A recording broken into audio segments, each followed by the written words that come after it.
नमस्ते दोस्तों, आज का वीडियो आपके लिए बहुत ही इंपॉर्टेंट है। आने वाले समय में हर तरफ हमें इलेक्ट्रिक व्हीकल मिलेंगे। आज के इस वीडियो में हम डिटेल में जानेंगे इलेक्ट्रिक व्हीकल के बारे में। आज हम चलेंगे इलेक्ट्रिक व्हीकल के शोरूम में और वहां पे उनसे बात करेंगे, आपको डिटेल में बताएंगे इलेक्ट्रिक व्हीकल के फायदे और नुकसान के बारे में। तो बिना देरी किए अब हम चलते हैं सीधे शोरूम में।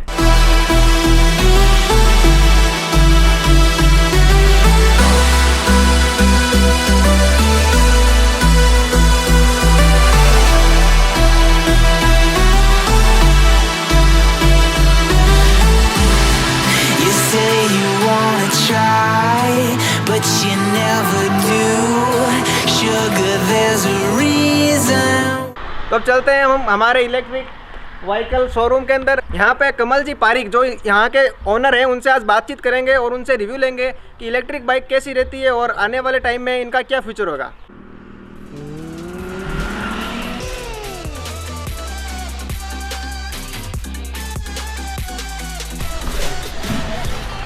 ये हमारे कमल जी के पिताजी हैं और ये हमारे कमल जी है जो यहाँ के ओनर हैं और ये इनके मित्र हैं जो यहीं पे काम करते हैं। तो कमल जी, मैं आपसे ऐसे पूछना चाह रहा था कि मार्केट में बहुत सारी कंपनियां हैं व्हीकल की, आपने इलेक्ट्रिकल व्हीकल का ही क्यों सोचा? इलेक्ट्रिक व्हीकल में ऐसा क्या खास है जो आपको लगा कि हमें इलेक्ट्रिकल व्हीकल का ही शोरूम खोलना चाहिए? जैसे कि आप जानते हैं, हमारे परिवहन मंत्री नितिन गडकरी जी ने कहा है कि 2025 तक पूरे भारत में जो भी गाड़ियाँ रहेगी, चाहे वो 2 व्हीलर हो, 4 व्हीलर हो, रिक्शा हो, और हमारी गवर्नमेंट उसी की तरफ बढ़ रही है कि 2025 तक हमें पूरी तरह इलेक्ट्रिक गाड़ियों का ही रास्ते पे हमें आमतौर पे दिखी जाएगी। फ्लॉसिक फ्यूल की वजह से, पेट्रोल के हाइक की वजह से, और जो पेट्रोल हम इंपोर्ट करते हैं उसके जगह देश का पैसा देश में भी रहना चाहिए। इस तरीके से मैंने भी यही कहा कि फ्यूचर में जो चलेगा उसी में हम अभी फोकस करते हैं, और ये सनराइज इंडस्ट्री होने की वजह से मैं इसके अंदर इन्वॉल्व हूँ। पेट्रोल की महंगाई के कारण भी लोग इलेक्ट्रिक व्हीकल पे ज़्यादा शिफ्ट हो रहे हैं। जी, वैसे तो हमारे पास मेन डीलरशिप है काइनेटिक की, अच्छा। जो आपको पास दिख रही है यहाँ पे। हाँ, ये जो स्कूटी वगैरह। जी, इसमें 2 मॉडल आते हैं, जिंग और जूम। उसके साथ में मैं खुद पर्सनल यूज भी करता हूँ और उसकी सब डीलरशिप भी हमारे पास। आपके डीलरशिप दोनों की है आपके पास? जी। और आप यूज वैसे रिवोल्ट कर रहे हैं? रिवोल्ट करता हूँ, क्योंकि आपके पास ये अभी स्कूटी है अवेलेबल। जी। और आप बाइक ऑर्डर में मंगवाते हैं? जी। तो देखिए, ऐसी बात है कि जब तक हम जानते हैं लोगों में, और स्पेशली विलेज लाइफ में, जैसे गांव में बहुत कम लोग हैं जो इलेक्ट्रिक व्हीकल को परचेस करते हैं। अभी भी डरते हैं वो। लेकिन उनके डर निकालने के लिए मैं खुद 1 साल से इलेक्ट्रिक व्हीकल यूज़ कर रहा हूँ। उसके साथ में जो लोगों की मिथ है कि बैटरी ब्लास्ट हो रही है। हाँ, कुछ लोग कहते हैं आग लग जाती है। जी, आग लग जाती है, तो वैसा प्रॉब्लम मुझे तो कहीं नजर नहीं आया। और जैसे हम जानते हैं कि पेट्रोल के आज रेट बहुत बढ़ रहे हैं, तो पेट्रोल के रेट के अगेंस्ट इलेक्ट्रिक व्हीकल अगर ले तो वो बिल्कुल कम खर्चे में चलती है, और उसको सर्विस मेंटेनेंस नहीं रहता, उसके लिए ऑयल वगैरह की जरूरत नहीं रहती। उसमें आता क्या है, सिर्फ मोटर, बैटरी, कंट्रोलर, ये 3 ही चीजें आती है, और बाकी सर्विस वगैरह कुछ होती नहीं उसमें। मतलब ऐसे होती है सर्विस वगैरह, करंट वगैरह चेक होते हैं, वॉशिंग भी की जाती है, लेकिन जो बाकी जो पेट्रोल आईसी इंजन है, डीजल इंजन गाड़ियां हैं, उनमें कैसे ऑयल चेंज होता है, कूलेंट वगैरह ऐड होता है, वैसा यहाँ पे कुछ नहीं है। जो एक्स्ट्रा जो खर्चा है सर्विस बच चुका है पूरा। तो कमल जी, आप 1 साल से ये मोटरसाइकिल यूज कर रहे हैं, तो आपने कितने किलोमीटर इस मोटरसाइकिल को चला लिया अब तक? जी, लगभग देख लीजिए 15,000 किलोमीटर तो चला ली होगी। अच्छा, आपने 1 साल में लम्स, आपको कंफर्म नहीं है, लेकिन आप 15,000 किलोमीटर से अबव चला चुके हैं। जी। नॉर्मल मोटरसाइकिल जो होती है वो 15,000 किलोमीटर में मेरे हिसाब से 32,000 अबव का आपका खर्चा पेट्रोल का आ जाता। तो आपके ई बाइक में ये 32,000 रुपये बच गए पूरे के पूरे, पर उनमें जो 300 किलोमीटर 500 किलोमीटर मेरे हिसाब से सर्विस करवानी पड़ती है मोटरसाइकिलों में, तो आपके वो सर्विस के भी बच गए। तो इस हिसाब से ये मिडिल क्लास फैमिली के लिए या फिर जो रेगुलर डेली अप डाउन जैसा काम करते हैं उनके लिए बहुत अच्छी बाइक है। आपको बता देता हूँ कि आज इंडियन पब्लिक हर कोई डिमांड करता है कि मुझे 200 किलोमीटर की रेंज चाहिए, मुझे 300 किलोमीटर की रेंज चाहिए। वैसा कुछ है नहीं, 50 किलोमीटर भी मोर देन इनफ है। आज अगर 50 किलोमीटर भी कोई ड्राइव करता है मोटरसाइकिल पे, तो भी वो थक के और साइड में कहीं चाय वगैरह के लिए रुक जाता है। तो हमें 100-150 किलोमीटर की भी रेंज है ना, बहुत इनफ है, और ये 150 किलोमीटर रेंज देती है। उसके चलते मैंने ये डिसीजन लिया, ये परचेस की, और इसका मतलब पूरा 1 साल तक इसको चलाया भी है। मुझे कहीं कोई दिक्कत नहीं आई। लॉन्ग जर्नी भी मैं गया हूँ, कम से कम 150 से ज़्यादा किलोमीटर मैंने रन किया है। लेकिन वो कैसे, वहाँ गया चार्जर साथ में था, वहाँ जाते ही चार्ज लगा दी गाड़ी, और जैसे ही मैं 2 घंटे में मेरा काम हुआ तब तक फुल चार्ज वापस मिल गई मेरी, और 4 घंटे में तो ये फुल चार्ज हो जाती है गाड़ी 0 से लेकर 100। और जब मैं गया था ऑलमोस्ट मैंने 100 किलोमीटर ड्राइव की थी। ड्राइव करने के बाद जैसे ही गया मैंने चार्ज लगा दी, तब लमसम 30% बैटरी थी मेरे पास, और मैंने वापस चार्ज लगाई, 2 घंटे में वापस चार्ज होके निकला, तब 75% मेरे को चार्ज मिल गई, और वहाँ से मैं वापस आ गया 100 किलोमीटर। मेरा उसी दिन एक ही दिन में मैंने 200 किलोमीटर ड्राइव की। तो मेरे को नहीं लगता कि हमें 300-400 किलोमीटर की रेंज चाहिए। 100 किलोमीटर भी हमारे लिए बहुत ज़्यादा होती है। और आज डेली रूटीन जो टीचर वगैरह है या फिर प्रोफेशनल जो वर्क करते हैं, जिनका रेगुलर अप डाउन है 50 किलोमीटर से ज़्यादा 100 किलोमीटर तक, उनके लिए भी बहुत बढ़िया ऑप्शन है। उनका पेट्रोल का खर्चा बच जाएगा, प्लस उनको मेरा कहने का मतलब सारी बाकी की जो कॉस्टिंग है वो आपकी निकल जाएगी। जो ई बाइक्स आती है ये हम EMI पे या फिर फाइनेंस पे भी ले सकते हैं? आज की डेट में चाहे आप काइनेटिक की जिंग या जूम परचेज कीजिए या रिवोल्ट की, हम 25% डाउन पेमेंट पे आपको फाइनेंस अवेलेबल करके दे देंगे। और उसके साथ जो भी आपका पेट्रोल का जो खर्चा रहेगा वो आपका, मैं ये दावे के साथ कह सकता हूँ, जो आप पेट्रोल में लगाएंगे उससे ज़्यादा तो आप मतलब EMI भर सकते हैं उसी पेट्रोल के पैसे से, और वो EMI की अमाउंट भी कम रहेगी। अगर आपने 25% पहले ही दे दिया डाउन पेमेंट, तो जितना पेट्रोल पे फ्यूल पे वेस्ट कर रहे हैं पैसा, ज़्यादा दे रहे हो। मोटरसाइकिल तो खरीदी है आपने, प्लस उसका EMI भर रहे हो, प्लस उस पर पेट्रोल का भी डेली आप एक्सपेंस कर रहे हो। तो वो ना करके आप अगर उसकी जगह EMI भरो तो आपको गाड़ी फ्री हो जाएगी वैसे ही। तो जैसा कि आपने बताया, कमल जी ने बहुत अच्छी बात बताई है कि अगर आप ई-बाइक खरीदते हैं फाइनेंस पे, तो आपके जो मंथली पेमेंट, जो पेट्रोल का खर्चा होता है, उससे ज़्यादा तो आप EMI भर के बचा भी सकते हो। तो अब हम हमारे ई-बाइक के पास चलते हैं और हम देखते हैं कि उसमें क्या क्या फीचर्स आते हैं, क्या इसकी मैक्सिमम स्पीड है, क्या इसकी चार्जिंग कॉस्ट आती है, और इसकी जो पूरी बाइक की जो कॉस्ट है, आप अगर परचेज करना चाहे तो आपके पूरी कॉस्ट कितने की पड़ती है, इसकी रेट के बारे में बात करते हैं। ये हमारी रिवोल्ट की RV 400। तो ये जो बाइक है एकदम स्पोर्ट लुक बाइक लग रही है हमें। लोगों का कहना है कि बहुत ज़्यादा हल्की आती है, अच्छी नहीं आती है, तो ये देखने में बहुत अच्छी लग रही है। वो मेरे को ये सारे पार्ट्स भी बहुत मजबूत लग रहे हैं। तो अब हम इसके फीचर्स के बारे में जानते हैं। जी, इसके अंदर कीलेस एंट्री जैसे कार में रहती है, वैसे ये रिमोट की से स्टार्ट होती है। ये रिमोट कंट्रोलर है जी, ये रहा इसका रिमोट। जैसा कि ये रिमोट है, इसमें हमें लॉक अनलॉक और स्टार्ट का और GPS का ऑप्शन मिलता है। तो ये हमारी बाइक स्टार्ट हो चुकी है।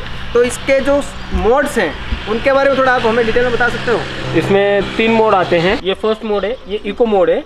उसके बाद ये सेकंड मोड आता है जो नॉर्मल आता है, और ये थर्ड मोड है जहाँ पे स्पोर्ट्स मोड आता है।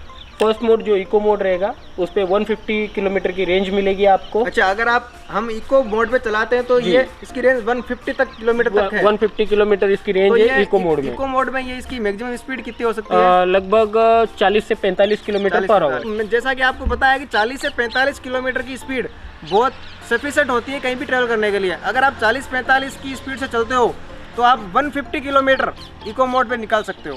ये बहुत अच्छी बात है। तो दूसरे मोड्स में हम, दूसरा मोड इसका नॉर्मल मोड है, जहाँ पे आपको टॉप स्पीड 60 किलोमीटर की मिलेगी पर आवर। 60 किलोमीटर आप भगा सकते हो गाड़ी को, और उसकी रेंज 120 किलोमीटर तक जाती है। अच्छा, तो इसका जो सेकंड मोड है वो है नॉर्मल मोड। नॉर्मल मोड में आप 120 किलोमीटर फुल चार्ज पे निकाल सकते हो, और इसकी जो टॉप स्पीड होती है वो 60 किलोमीटर होती है। ठीक है, जो तीसरा मोड है उस पर, और थर्ड मोड है जो ये स्पोर्ट्स मोड है। ये ज़्यादातर मेरा फेवरेट मोड है और मैं इसमें ही चलाता हूँ गाड़ी जब तक यूज़ की है। तो इसमें मोर देन 80 किलोमीटर से ज़्यादा की स्पीड आती है इसमें। मैंने इसको थर्ड मोड पे, हमारे एक टोल नाका है हमारे यहाँ से, टोल टैक्स है, जहाँ पे मैंने गाड़ी को एक बार देखा था टॉप स्पीड कितना जाती है, तब ये लिटरली मैं बिलीव नहीं कर पाया था। ये 94 किलोमीटर पर आवर की स्पीड पे भागी थी, जबकि कंपनी क्लेम करती है कि ये 80 तक भागेगी। और मेरे को उस समय पता चला, रियलाइज़ हुआ एक्चुअली कि इसकी स्पीड 94 तक भी पहुंच सकती है। 94 किलोमीटर पर आवर की स्पीड से मैंने इसको अभी तक भगाया, और उस समय सिंगल चार्ज में मेरे को 77 किलोमीटर तक का बैकअप दी थी इसमें। ये मैंने डिटेल मतलब बिना चार्ज किया एक बार बैटरी फुल की 0 से 100, और उसके बाद ये थर्ड मोड पे मैंने इसका पूरा ट्रायल लिया। मतलब आपका कहना है कि आपने एक बार इसको फुल चार्ज करके स्पोर्ट मोड पे इसकी टॉप स्पीड में चलाया था? जी जी। तो इसकी स्पीड 2 से अबव थी जी। लेकिन कंपनी क्लेम करती है कि ये 80 किलोमीटर ही चल सकती है जी, टॉप स्पीड में। जी। लेकिन ये बहुत अच्छी बात है कि ये चलती। वैसे मैं सजेस्ट नहीं करूंगा आप इतनी स्पीड से चलाएं, लेकिन नॉलेज के लिए पता होना जी चाहिए जी, मेरे को एक बार मैंने ऐसे ट्रायल के लिए देखा था कि कहाँ तक इसकी स्पीड जाती है और थर्ड मोड में जहाँ स्पोर्ट्स मोड चलता है तो उसमें कितना बैकअप दे सकती है। ये मेरे को रियलाइज़ हो और कॉन्फिडेंस हो, ताकि मैं अगर लंबी जर्नी पे जाऊँ और जहाँ पे मेरे को जल्दी पहुँचना है तो मैं वहाँ जा सकूँ और कितने किलोमीटर तक रेंज जाएगी, ये मेरे को कॉन्फिडेंस रहना चाहिए। इसलिए मैंने वो एक बार ट्रायल ली। तो मतलब इसको चार्जिंग में कितना टाइम लगता है? 100% होने में 4 से 4.5 घंटे लगते। दिन में 50 से 60 किलोमीटर तो इसको डेली रनिंग करता ही। तो आप डेली 50-60 किलोमीटर इसको जी, रन जी। करते हो और स्पोर्ट मोड पे करते हो, जैसा कि आपने बताया कि आपका फेवरेट स्पोर्ट मोड ही है। वो स्पोर्ट्स मोड ही है और तो मैं फिर- स्पोर्ट्स मोड में ही चलाता हूँ इसे। तो आपको डेली यूज करने के बाद भी आपके लमसम 50-40% बैटरी आपके सेव हो जाती होगी। जी नहीं, स्पोर्ट्स मोड में अगर ज़्यादा चलाया तो फिर लगभग समझ लीजिए कि 20-25% रहती है। तो आपको डेली यूज के बाद ही आपके 20-25% बैटरी जी बच जी, जाती है। बच जाती है। मैक्सिमम इसे लॉन्ग ड्राइव कितने किलोमीटर तक की थी आपने? लॉन्ग ड्राइव मैक्सिमम इससे सिंगल चार्ज में मैंने इसे 64 किलोमीटर चलाया हुआ, सिंगल टाइम पे और सिंगल चार्ज में। उस समय मैंने चार्ज नहीं किया था। जो साउंड के दीवाने रहते हैं उनके लिए यहाँ स्विच है जिसको स्टार्ट करते ही ये साउंड देने लग जाती है।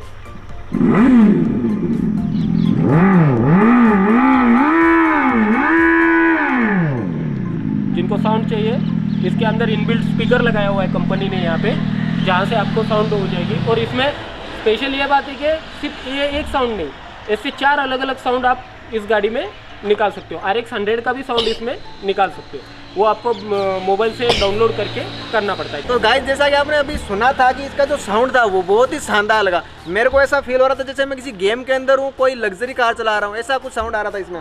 और जैसा कमल जी का कहना है कि इसके अंदर 4-5 साउंड होते हैं जो हम अपने मोबाइल से कनेक्ट करके अपने मनचाहा साउंड इसमें बजा सकते हैं, जो कि इस स्पीकर से निकलता है। तो अब हम कमल जी से पूछना चाहेंगे कि इसका जो मीटर है, उस मीटर में हमें क्या क्या फंक्शन देखने को मिल सकते हैं? जी, ये पावर बटन है। ये पावर बटन दबाते ही गाड़ी पूरी तरह ऑफ हो जाए, वापस इसे चालू नहीं हो। स्टार्ट करने के लिए आपको रिमोट की ज़रूरत पड़ती है। रिमोट का ये बटन दबाते ही स्टार्ट हो जाती है। जैसे स्टार्ट होते ही साउंड देना चालू हो गई। हम फिलहाल इसको बंद कर देते हैं। उसके बाद में यहाँ पे मोड दिखाएगा। ये इको फर्स्ट मोड, हमारा इको मोड है, ये सेकंड नॉर्मल मोड है, ये सेकंड नॉर्मल मोड है और ये थर्ड स्पोर्ट्स मोड और है। ये थर्ड स्पोर्ट मोड है। लेफ्ट साइड की तरफ बैटरी का इंडिकेशन है। उसके बाद में यहाँ पे अलग अलग ऑप्शन आते हैं जहाँ पे आप सेट कर सकते हो। आपको रेंज का चाहिए, क्या ट्रिप मीटर चाहिए, क्या आपको RPM मीटर चाहिए। मैंने फ़िलहाल इसको ट्रिप मीटर पे रखा है। 274 मैंने इस हफ्ते में रनिंग कर ली है अभी तक। मीटर पूरा डिजिटल है जी। तो इसमें ये भी बताता होगा कि अब हमारी जो बैटरी है जो जितनी भी है 50% 40%, तो अब कितने किलोमीटर ये चल सकती है? जी बताता है, आपको बताता हूँ, मैं करके भी दिखाता हूँ। हाई बीम लो बीम का बटन है। ये हाई बीम लो बीम का बटन है। हाँ, इसको 3 बार ऑपरेट करना पड़ेगा। 1 2 3 करते ही यहाँ पे ट्रिप मीटर का ऑप्शन आने लग गया, ये ब्लिंक होने लग गया। तो ये मैंने ट्रिप मीटर पे ले लिया। जैसे ही मैं इसको एक बार ये दबाऊंगा, ट्रिप ये 0 हो गया अभी ट्रिप। अब इसको मुझे चेंज करना है, इसकी रेंज देखनी है। तो 1 2 3 ये 3 बार लेते ही इसमें ब्लिंक होने लग जाएगा। ब्लिंक होने के बाद फिर मैं इसको जैसे ही पावर का करूँगा तो ये माइल्स दिखाएगा और ये किलोमीटर दिखाएगा, ये रेंज दिखाएगा। जैसे अभी 41% है जी। फर्स्ट मोड में चलाएंगे हम तो 57 किलोमीटर चलेगी। सेकंड मोड में लेंगे नॉर्मल मोड में तो 36 किलोमीटर, और स्पोर्ट्स मोड में लेंगे तो अभी 41% में भी 28 किलोमीटर तक ये ये इसका रेंज का हुआ। वैसे ही आप वापस इसका चेंज कर सकते हो। तो जैसे रेंज देख लिया आपने, फिर 1 2 3 दबाओ तो यहाँ पे रेंज ब्लिंक करने लगेगा। फिर ब्लिंक होते ही जैसे आपको रेंज नहीं चाहिए, ये ट्रिप मीटर चाहिए, ट्रिप मीटर हो जाएगा। और फिर ये RPM के समय जितना मोटर का RPM रहेगा वो RPM यहाँ आपको शो करेगा। और ये एम्पियर मीटर जो रहता है, इससे आपको करंट शो करता है कि अभी बैटरी कितना करंट दे रही है और मोटर कितना करंट कंज्यूम कर रही है। उसके साथ में यहाँ नीचे हाई और ये कोल्ड, हॉट और कोल्ड मोटर का जो टेम्परेचर रहेगा वो यहाँ दिखाएगा। जैसे अभी कोल्ड है, अभी मैंने बहुत देर हुआ चलाया नहीं है, लगभग 1 घंटा हो गया गाड़ी रुकी हुई है, तो यहाँ पे अभी नॉर्मल मोड में है। और इसका जो टेम्परेचर है वो नॉर्मल है।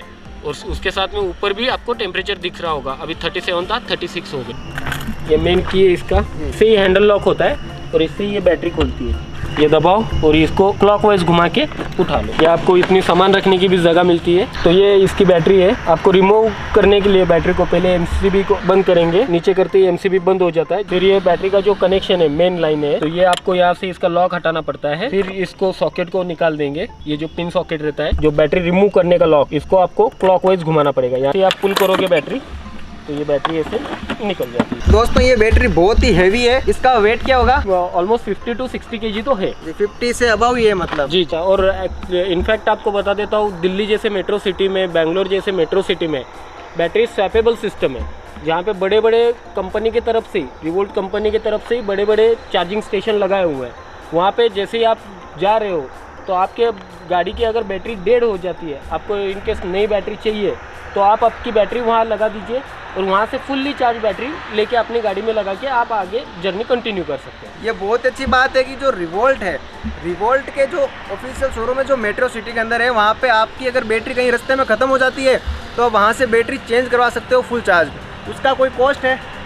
जी, वो उनके मेट्रो सिटी में कंपनी के अकॉर्डिंग अलग अलग वेरी करता है। मैंने दिल्ली में भी देखा है, बेंगलोर में भी देखा है, पूना में इनफैक्ट मेरे को कहीं दिखा नहीं है इतने दिनों में, लेकिन इन फ्यूचर कंपनी बना भी देगी।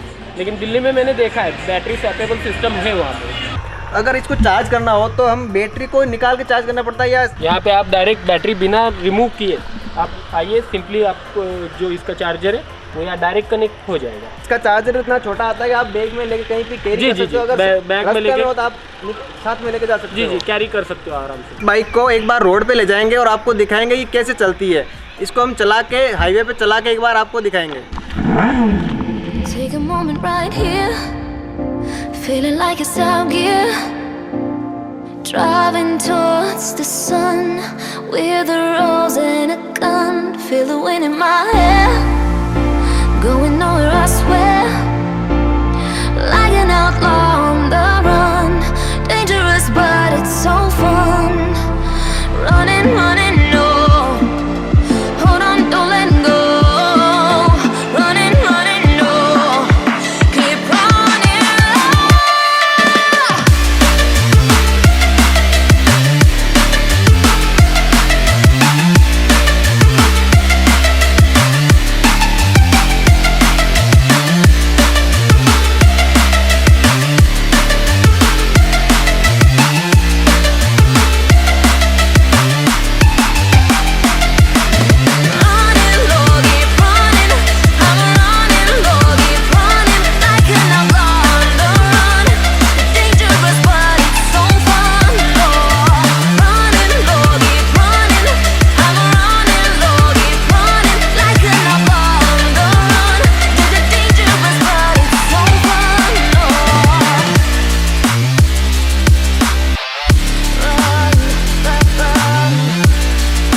तो गाइस बाइक चलाने का एक्सपीरियंस मेरा बहुत ही शानदार रहा था। बाइक का जो पिकअप था वो बहुत शानदार रहा, उसके जो ब्रेक सिस्टम और जो सारे कंट्रोल थे वो बहुत कंफर्टेबल थे। और अगर आपको भी फ्यूचर में इलेक्ट्रिक बाइक खरीदना हो या अभी आज या कल में आप प्रोग्राम बना रहे हो बाइक लेने का, तो हमारी कमल तिवारी जी है, इनसे आप संपर्क कर सकते हैं। जी बिल्कुल। और जैसा कि आप देख रहे हैं, तेजल ई मोटर्स के नाम से हमारा शोरूम है, ईडवा गांव के अंदर है, डेगाना तहसील में है। ज़रूर आइए हमारे पास, यहाँ विज़िट कीजिए। जो भी जानकारी लेनी है मुझे कॉल पे भी ले सकते हैं, व्हाट्सएप पे भी ले सकते हैं। और एक बार आइए, विज़िट कीजिए और फिर आप देखिए आपको कौन सी गाड़ी पसंद आती है। लेकिन यह याद रखिए कि फ्यूचर सिर्फ इलेक्ट्रिक है, और जितना हम इलेक्ट्रिक पे कन्वर्ट होंगे उतना हम एनवायरनमेंट को भी बचाएंगे, और जो प्रदूषण हो रहा है अभी पेट्रोल गाड़ी से वगैरह, उससे भी बचा रहेगा अपना देश। ये बात ध्यान में रख के अगर आप नई गाड़ी ले रहे हैं तो बेशक आप इलेक्ट्रिक पे ही जाइए। तो गाइज मेरा एक्सपीरियंस बहुत अच्छा रहा इलेक्ट्रिक बाइक को लेके। अगर आप भी इलेक्ट्रिक बाइक लेना चाहते हो, कमल जी तिवारी हमारे, इनसे संपर्क जरूर करें। ये हमारे ईडवा के पास में इनका शोरूम है। आप इनसे व्हाट्सएप पे या फिर कॉल करके भी ऑफिस और में इनसे बातचीत कर सकते हैं। एक बार यहाँ जरूर आएँ। अगर आपका कोई सुझाव या सवाल है तो कमेंट बॉक्स में ज़रूर बताएँ। धन्यवाद।